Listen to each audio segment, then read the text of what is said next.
Hello, this is the Ramblings of an Undisciplined Mind podcast for Thursday, June 2nd, 2016. As of this recording, Sierra is still missing. I thought I'd talk about today a news story I saw. I actually saw it a couple days ago, but it reappeared on my radar today. And there's been other stories that are kind of similar in the past, so this is not new news, but it is still stupid news. There is a high school in Plano, Texas that has a policy, they like to call it a tradition, of not allowing students to wear stoles on their graduation day from the National Honor Society. And there's a student that's not terribly happy about this. So I don't know a ton about National Honor Society, but from what I glean, I do know it is a national organization, that there are specific academic requirements you have to meet in order to be part of this, and apparently there are some community service requirements as well. You got to do so many hours of community service, and so this person, I think it was a young lady that's graduating. She's done the work academically, and she's done the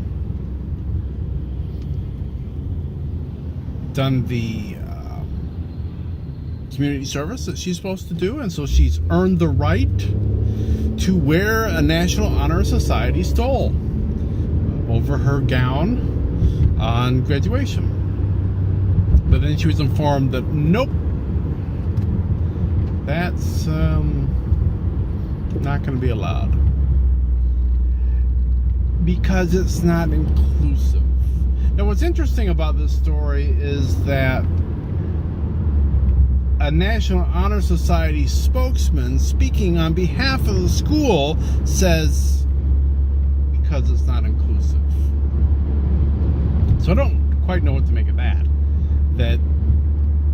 the school themselves isn't saying it. I have a problem with policies that are meant to level the playing field, that we don't want to single anybody out, because the school did say that. Because that's not how life works. That's not how life works. I mean, we do tend to live in a competitive environment, but even ignoring that, in work situations, in the majority of educational situations, everybody is evaluated on the basis of their own performance and merits. And not everybody is going to be, ranked the same. Not everybody puts the same amount into it. You wouldn't look at a group of 50 people that are going to the gym, and if you've got one guy that's there, or let's see, we got, what did I say, 50 people? So let's say I've got 10%. I got 5 people that are there every day doing 3 to 4 hours a day, let's say, of working out at the gym. And then I've got, let's say I said 10%. I got to make all the math work out here. And then I've got 50% of that, so 25 people that go twice a week. And then I've got the last 15%, which I think I'm doing this math correctly in my head. If not, I'm doing math in my head in the car. Come on. The last 15%, which should be, let's see, should be whatever the remaining people is. It should be 20.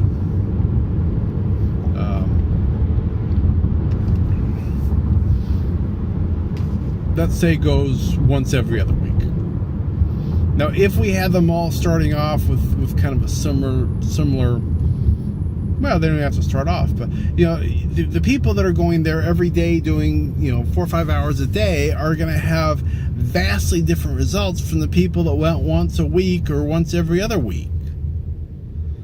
You wouldn't say that the gym has failed because they didn't all achieve the same results.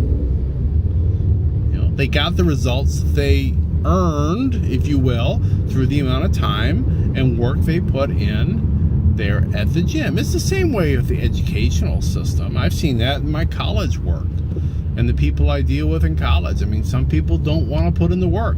When I was in high school, I put in B work. I got B grades, and that was fine. I had no interest in,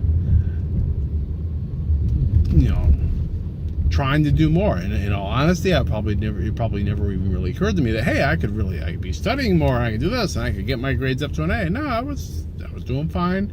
I saw no need to even think that, maybe I should improve this.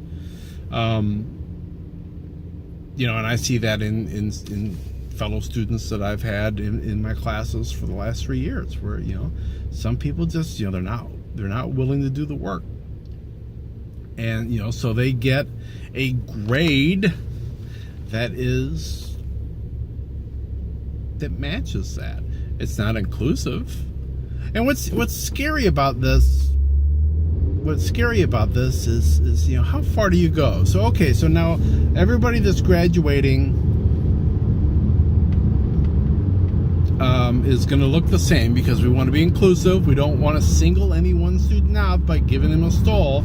I do not know if this is a school that is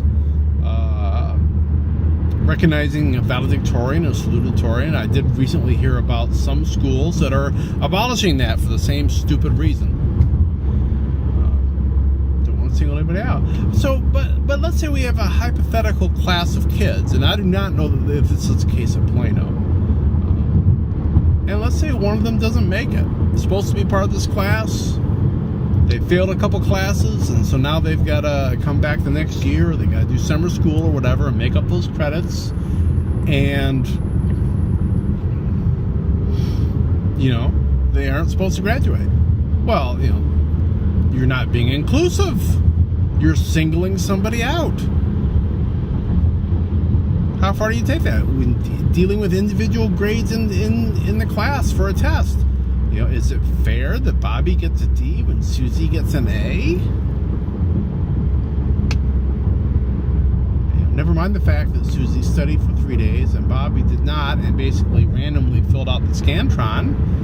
Does that matter? Why should Bobby fail? Why should he have that stigma of failure? If you really keep taking that further and further and further, you pretty much get to the point where everybody's just an automatic pass.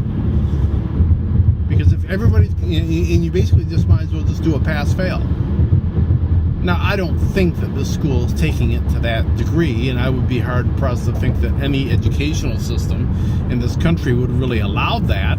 But it does make you wonder, from a mental aspect amongst administrators and teachers, how far are they willing to go to kind of drag students along? I mean, I've seen that in my college career.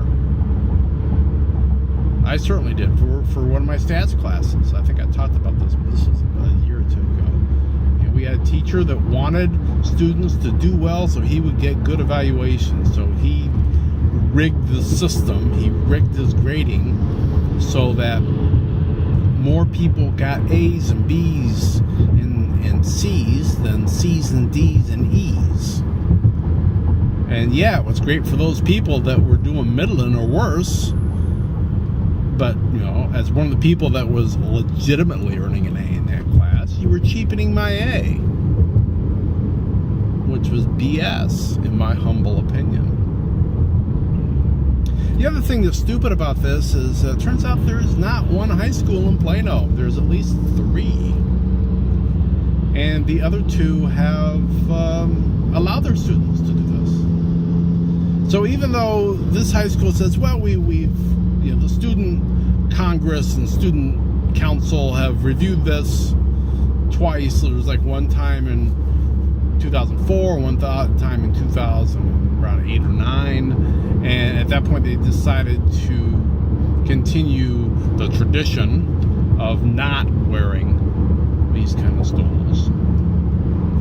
I gotta think we have got an administration at the school that is, making their preferences known. And the reality is at that age, most kids aren't going to go toe to toe with the principal and say, no, we should allow it. So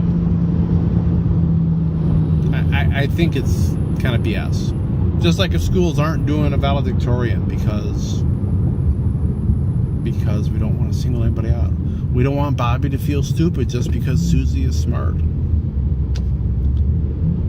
There were kids when I graduated that got NHS stoles and cords and crap, and I wasn't put out by that. The other thing I was put out about my high school graduation is if you counted my last semester, I should have got a gold cord for having above a 3.5. It's like, well, we don't count that semester for that. I'm thinking, well, then why did I come to class? What was the point of that?